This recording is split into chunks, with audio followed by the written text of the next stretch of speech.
ஏசாயா அதிகாரம் 38. அந்நாட்களில் எசேக்கியா வியாதிப்பட்டு மரணத்துக்கு ஏதுவாயிருந்தான். அப்பொழுது ஆமோத்சின் குமாரனாகிய ஏசாயா என்னும் தீர்க்கதரிசி அவனிடத்தில் வந்து அவனை நோக்கி, நீர் உமது வீட்டு காரியத்தை ஒழுங்குபடுத்தும், நீர் பிழைக்க மாட்டீர், மரித்து போவீர் என்று கர்த்தர் சொல்லுகிறார் என்றான். அப்பொழுது எசேக்கியா தன் முகத்தை சுவர்புறமாக திருப்பிக் கொண்டு கர்த்தரை நோக்கி, ஆ கர்த்தாவே, நான் உமக்கு முன்பாக உண்மையும் மன உத்தமமுமாய் நடந்து உமது பார்வைக்கு நலமானதை செய்தேன் என்பதை நினைத்தருளும் என்று விண்ணப்பம் பண்ணி எசேக்கியா மிகவும் அழுதான். அப்பொழுது ஏசாயாவுக்கு உண்டான கர்த்தருடைய வார்த்தையாவது, நீ போய் எசேக்கியாவை நோக்கி, உன் தகப்பனாகிய தாவீதின் தேவனாயிருக்கிற கர்த்தர் சொல்லுகிறது என்னவென்றால், உன் விண்ணப்பத்தை கேட்டேன், உன் கண்ணீரை கண்டேன். இதோ உன் நாட்களோடே 15 வருஷம் கூட்டுவேன். நான் உன்னையும் இந்த நகரத்தையும் அசீரியா ராஜாவின் கைக்கு தப்புவித்து இந்த நகரத்துக்கு ஆதரவாயிருப்பேன். இதோ ஆகாசுடைய சூரிய கடியாரத்தில் பாகைக்கு பாகை இறங்கின சாயையை 10 பாகை பின்னிட்டு திருப்புவேன் என்றார். தாம் சொன்ன இந்த வார்த்தையின்படி கர்த்தர் செய்வார் என்பதற்கு இது கர்த்தரால் உனக்கு அடையாளமாயிருக்கும் என்று சொல் என்றார். அப்படியே கடியாரத்தில் இறங்கியிருந்த சூரிய சாயை 10 பாகை திரும்பிற்று. யூதாவின் ராஜாவாகிய எசேக்கியா வியாதிப்பட்டு தன் வியாதி நீங்கி சொஸ்தமான போது எழுதி வைத்ததாவது, நான் என் பூரண ஆயுசின் வருஷங்களுக்கு சேராமல் பாதாளத்தின் வாசல்களுக்குட்படுவேன் என்று என் நாட்கள் அறுப்புண்கிற போது சொன்னேன். கர்த்தரை கர்த்தரை நான் இனி உயிரோடு இருக்கிறவர்களின் தேசத்திலே தரிசிப்பதில்லை. இனி பூலோக குடிகளோடே இருந்து மனுஷரை நான் காண்பதில்லை. என் ஆயுசு மேய்ப்பனுடைய கூடாரத்தை போல என்னை விட்டு பெயர்ந்து போகிறது. நெய்கிறவன் பாவை அறுக்கிறது போல என் ஜீவனை அறுக்க கொடுக்கிறேன். என்னை பாவிலிருந்து அறுத்து விடுகிறார். இன்று இரவுக்குள்ளே என்னை முடிவடைய பண்ணுவீர். விடியற்காலம் மட்டும் நான் எண்ணமிட்டு கொண்டிருந்தேன். அவர் சிங்கம் போல என் எலும்புகளை எல்லாம் நொறுக்குவார். இன்று இரவுக்குள்ளே என்னை முடிவடைய பண்ணுவீர் என்று சொல்லி நமுட்டை போலும் தகைவிலான் குருவியைப் போலும் கூவினேன். பிராவை போல் புலம்பினேன். என் கண்கள் உயர பார்க்கிறதுனால் பூத்து போயின. கர்த்தாவே, ஒடுங்கி போகிறேன், என் காரியத்தை மேற்போட்டு கொள்ளும் என்றேன். நான் என்ன சொல்லுவேன்? அவர் எனக்கு வாக்கு அருளினார், அந்த பிரகாரமே செய்தார். என் ஆயுசின் வருஷங்களில் எல்லாம் என் ஆத்துமாவின் கசப்பை நினைத்து நடந்து கொள்வேன். ஆண்டவரே, இவைகளினால் மனுஷர் பிழைக்கிறார்கள். இவைகளெல்லாம் என் உயிருக்கு உயிராயிருக்கிறது. என்னை சொஸ்தப்படவும் பிழைக்கவும் பண்ணினீர். இதோ சமாதானத்துக்கு பதிலாக மகா கசப்பு வந்திருந்தது. தேவரீரோ என் ஆத்துமாவை நேசித்து அழிவின் குழிக்கு விலக்கினீர். என் பாவங்களையெல்லாம் உமது முதுகுக்கு பின்னாக எறிந்துவிட்டீர். பாதாளம் உம்மை துதியாது, மரணம் உம்மை போற்றாது. குழியில் இறங்குகிறவர்கள் உம்முடைய சத்தியத்தை தியானிப்பதில்லை. நான் இன்று செய்கிறது போல உயிரோடு இருக்கிறவனே உம்மை துதிப்பான். தகப்பன் பிள்ளைகளுக்கு உமது சத்தியத்தை தெரிவிப்பான். கர்த்தர் என்னை ரட்சிக்க வந்தார். ஆகையால் எங்கள் ஜீவ நாளெல்லாம் கர்த்தருடைய ஆலயத்திலே என் கீத வாத்தியங்களை வாசித்து பாடுவோம் என்று எழுதி வைத்தான். அத்திப்பழத்து அடையை கொண்டு வந்து பிளவையின் மேல் பற்று போடுங்கள், அப்பொழுது பிழைப்பார் என்று ஏசாயா சொல்லியிருந்தான். அப்பொழுது எசேக்கியா, நான் கர்த்தருடைய ஆலயத்துக்கு போவதற்கு அடையாளம் என்னவென்று கேட்டிருந்தான்.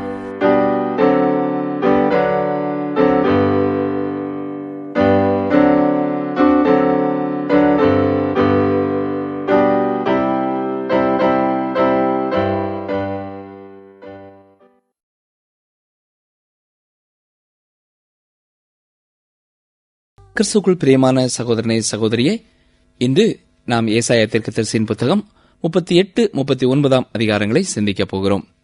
இந்த 38 அதிகாரமானது எசேக்கியா ராஜா வியாதிப்பட்டதை குறித்தும் அவன் தேவனிடத்திலே ஜெபித்து சுகம் பெற்றதை குறித்தும் கூறுகிறது. எசேக்கியா அசீரியர்களின் இராணுவத்தினாலே சுற்றி வளைக்கப்பட்ட ஆபத்தான போதுதான் அவனுடைய சரீரத்திலே ஒரு விதமான கட்டியினாலே துன்பம் அனுபவித்து வந்தான். அசீரியர்களின் பாளையம் சங்கரிக்கப்படுவதற்கு முன்னரே அவன் மரணத்தினின்று விடுவிக்கப்பட்டிருக்க வேண்டும். எருசலேமானது முற்றுகை போடப்பட்டிருந்த சமயத்திலே எசேக்கியாவின் ஜெபத்திற்கு பதிலளிக்கப்பட்ட விதமாய் எருசலேமிற்கு வரவிருந்த விடுதலை ஏசாயா மூலமாக வெளிப்படுத்தப்பட்டது. எசேக்கியா 29 ஆண்டுகள் ஆட்சி செய்தான். இந்த சம்பவத்திற்கு பிறகு 15 ஆண்டுகள் ஆட்சி செய்திருக்கிறான். எனவே அவனது ஆட்சியின் 14ஆம் வருடத்திலே அவன் வியாதிப்பட்டான். அது மட்டுமல்ல, எசேக்கியா அரசாண்ட 14ஆம் வருஷத்தில்தான் செனகரிப் எருசலேமுக்கு எதிராக வந்தான் என்றும் ஏசாயா 36 முதலாம் வசனத்திலே பார்க்கிறோம். எருசலேம் அசீரியர்களால் முற்றுகை போடப்பட்டதும் எசேக்கியா வியாதிப்பட்டதும் ஒரே வருடத்திலேதான் சம்பவித்திருக்கிறது. இப்பொழுது 38ஆம் அதிகாரத்தை பார்ப்போம். வசனம் 1. அந்நாட்களில் எசேக்கியா வியாதிப்பட்டு மரணத்துக்கு ஏதுவாய் இருந்தான். அப்பொழுது ஆமோத்சின் குமாரனாகிய ஏசாயா என்னும் தீர்க்கதரிசி அவனிடத்தில் வந்து அவனை நோக்கி, நீர் உமது வீட்டு காரியத்தை ஒழுங்குபடுத்தும், நீர் பிழைக்க மாட்டீர், மரித்துப் போவீர் என்று கர்த்தர் சொல்லுகிறார் என்றான். இந்த அதிகாரம் ஆரம்பமாகும் விதம் சற்று சுவாரஸ்யமாய் இருக்கிறது. இங்கே அந்நாட்களில் என்ற வார்த்தை உபத்திரவத்தையும் நேர்மையையும் மகிழ்ச்சியும் கொண்ட நீண்டதொரு காலத்தை குறித்து சொல்லும் வார்த்தையாக இருக்கிறது. அந்நாட்களில் என்று இந்த அதிகாரம் ஆரம்பிப்பதால் எந்த நாட்களை குறித்து இங்கு ஏசாயா சொல்கிறார்?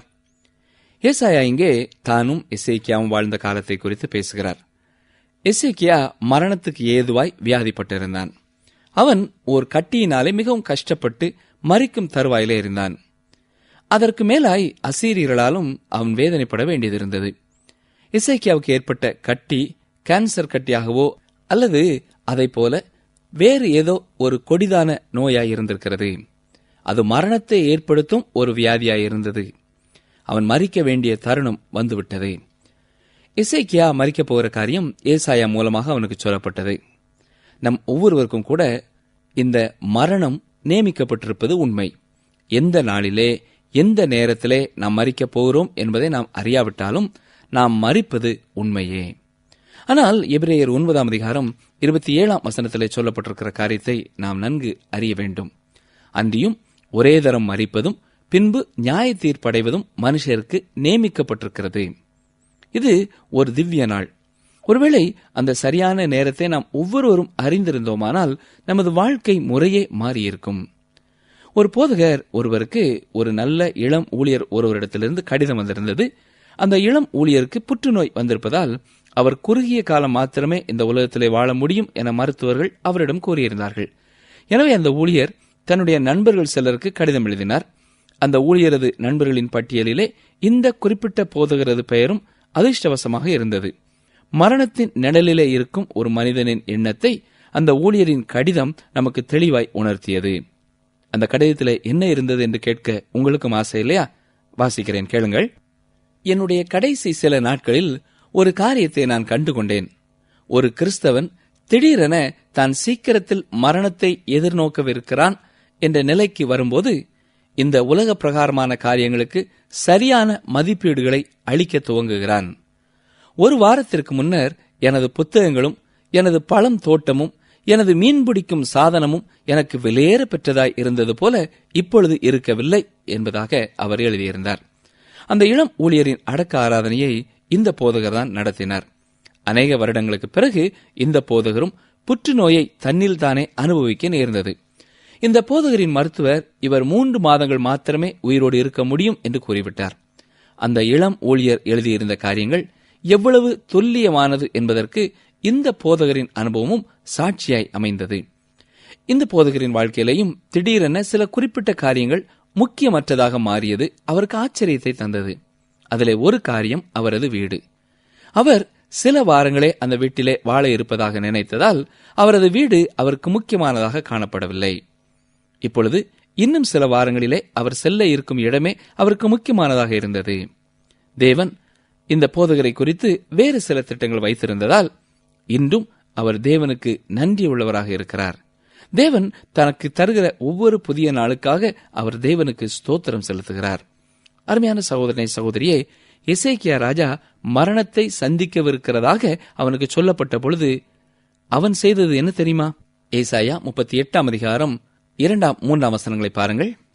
அப்பொழுது எசேக்கியா தன் முகத்தை சுவர்புறமாக திருப்பிக் கொண்டு கர்த்தரை நோக்கி, ஆ கர்த்தாவே, நான் உமக்கு முன்பாக உண்மையும் மன உத்தமமுமாய் நடந்து உமது பார்வைக்கு நலமானதை செய்தேன் என்பதை நினைத்தருளும் என்று விண்ணப்பம் பண்ணி எசேக்கியா மிகவும் அழுதான்.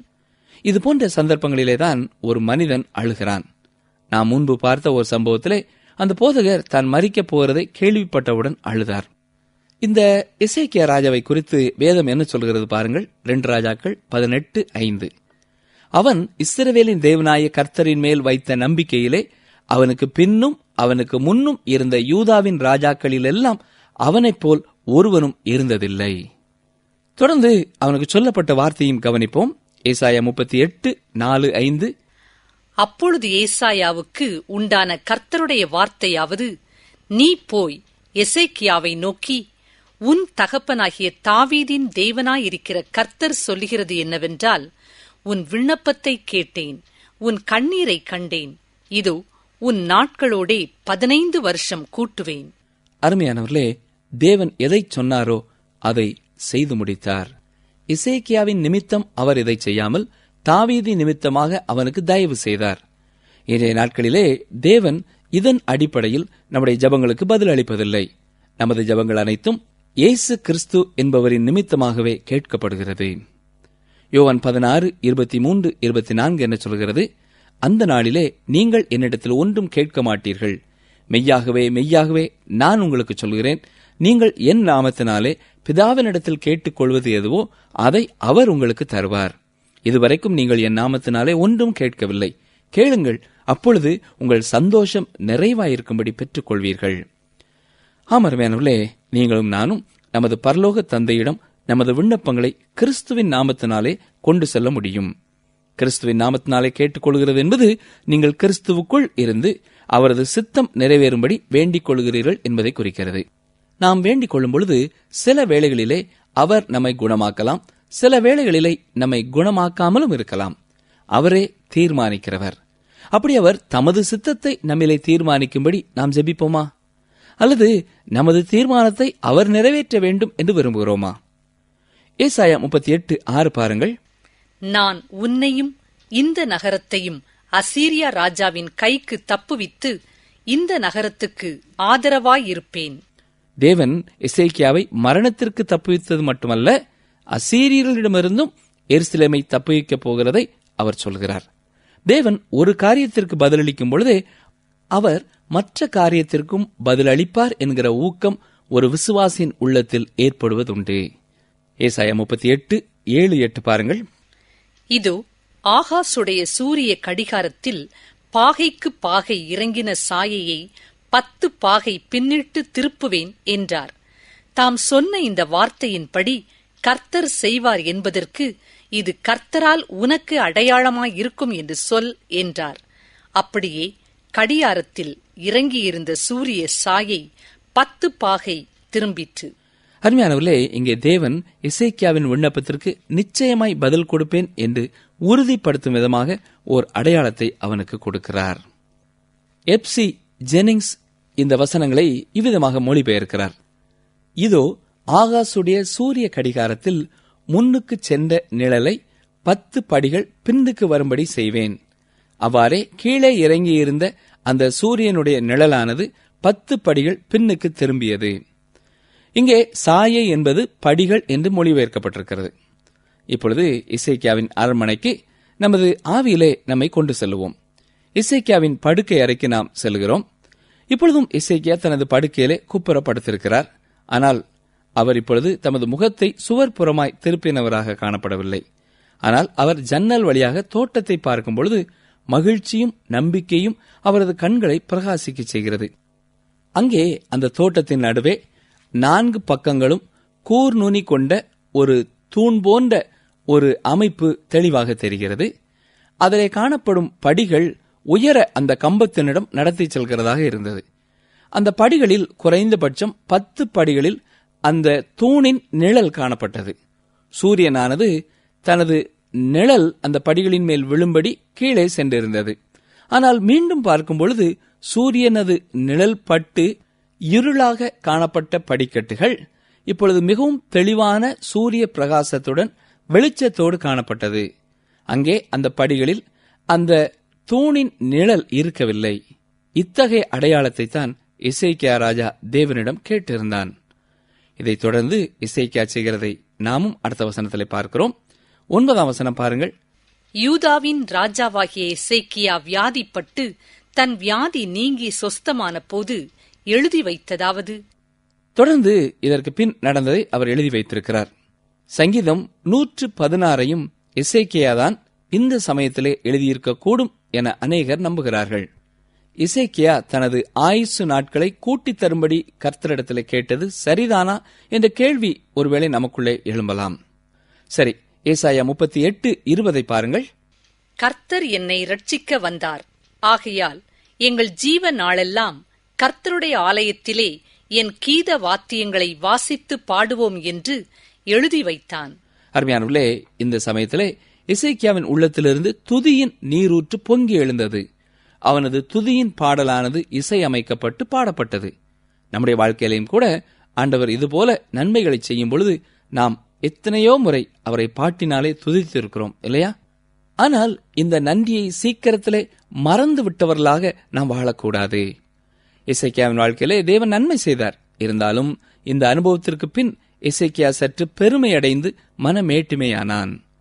4ஆம் புத்தகத்திலே தேவனது பார்வையின்படியான வரலாற்றிலே எசேக்கியாவை குறித்து நமக்கு சொல்லப்பட்டிருக்கிறதை நாம் கவனிக்க வேண்டும்.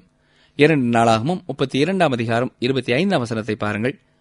எசேக்கியா தனக்கு செய்யப்பட்ட உபகாரத்திற்கு தக்கதாய் நடவாமல் மனமேட்டுமையானான். ஆகையால் அவன் மேலும் யூதாவின் மேலும் எருசலேமின் மேலும் கடும் கோபம் உண்டது. எசேக்கியா தனது ஆயுசு நாட்களை கூட்டித் தரும்படி தேவனிடம் கேட்டிருக்க கூடாது. ஏனென்றால் அது அவன் வாழ்க்கையிலே மனமேட்டிமைக்கு ஏதுவாயிற்று. அருமையானவர்களே, எசேக்கியாவை போல ஒரு அற்புதத்தை அனுபவித்த பிறகு தேவனை விட்டு வழிவிலகிச் செல்வதற்கான ஆபத்தும் ஏற்படுவது உண்டு. இதுபோன்ற காரியங்கள் ஒருவரை இன்னும் அதிகமாய் தேவனிடத்திலே கிட்டிச் சேர்க்கும் என்பதாக நீங்கள் நினைக்கலாம். ஆனால் அவரை விட்டு விலகிச் செல்வதற்கான ஒரு கொடிய ஆபத்தும் இதிலே இருக்கிறது. அருமையான சகோதரனே, சகோதரியே, தேவனிடத்திலே தனது ஆயுசு நாட்களை கூட்டித் தரும்படி அவன் கேட்டது சரிதானா? அவனது காலம் வந்தபோது அவன் மரித்திருக்க வேண்டாமா? அவன் மிகவும் வியாதிப்பட்டிருந்த பொழுது அவன் மரித்திருக்க வேண்டும் என்று நம்மை நினைக்கச் செய்யும் மற்றும் ஒரு காரணத்தை உங்களுக்கு சொல்ல விரும்புகிறேன். எசேக்கியாவின் மகனாகிய மனாசே 12 வயதிலே ஆட்சிக்கு வந்தான். அப்படி என்றால் எசேக்கியாவின் வியாதிக்கு பின்னர் தான் அவன் பிறந்திருக்கிறான். இஸ்ரவேலின் 2 ராஜ்யங்களிலும் அரசாண்ட ராஜாக்களிலே மனாசேதான் மிகவும் மோசமானவனாக காணப்பட்டான். ஆகாப் மற்றும் ஏசபேல் ஆகிய இருவரையும் ஒன்றிணைத்து பார்த்தாலும் அவர்களை காட்டிலும் மிகவும் பொல்லாதவனாக இந்த மனாசே இருந்தான் என்று சொல்லலாம். அவனது ஆட்சியின் காலத்திலேதான் செக்கினா மகிமை கடந்து சென்றது. அவனது ஆட்சியின் போது அந்த மகிமை கடந்து செல்லாமல் இருந்திருக்கும் என்றால் அதன் பிறகு எக்காரணத்தை கொண்டும் அது கடந்து செல்வதற்கான வாய்ப்பு ஏற்பட்டிருக்காது. கடைசி காலங்களிலே வர இருக்கிற பாவ மனுஷனாகிய அந்த அந்தி கிறிஸ்துவை போன்றவனாக மனாசே காணப்பட்டான்.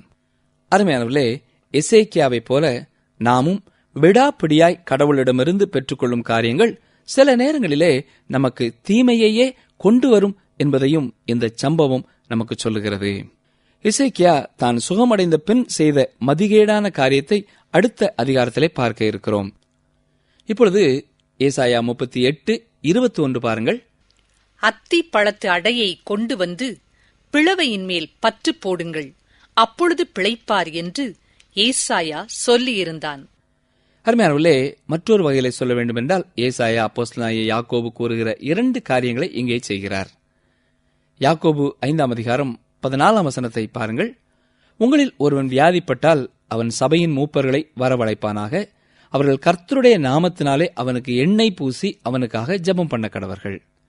இங்கே சொல்லப்பட்டிருக்கிற எண்ணெய் பூசுதல் என்பது ஏதோ மத சம்பந்தப்பட்டதோ அல்லது சடங்காச்சாரமானதோ இல்லை. எண்ணெய் என்பது குணமடைவதற்கானது. இது மருத்துவ சம்பந்தமானது. மூப்பர்கள் வியாதிப்பட்டவனுக்காக ஜெபிக்க வேண்டியவர்கள். தேவன் ஏசாயாவின் மூலமாகவும் யாக்கோபின் மூலமாகவும் ஒரே காரியத்தை தான் கூறியிருக்கிறார். நீங்கள் வியாதிப்படும் பொழுது ஜெபிக்க வேண்டும், அதே நேரத்திலே மருத்துவர்களை வரவழைக்க வேண்டும். நாம் அறிவுபூர்வமாக செயல்பட தேவன் நம்மை எதிர்பார்க்கிறார்.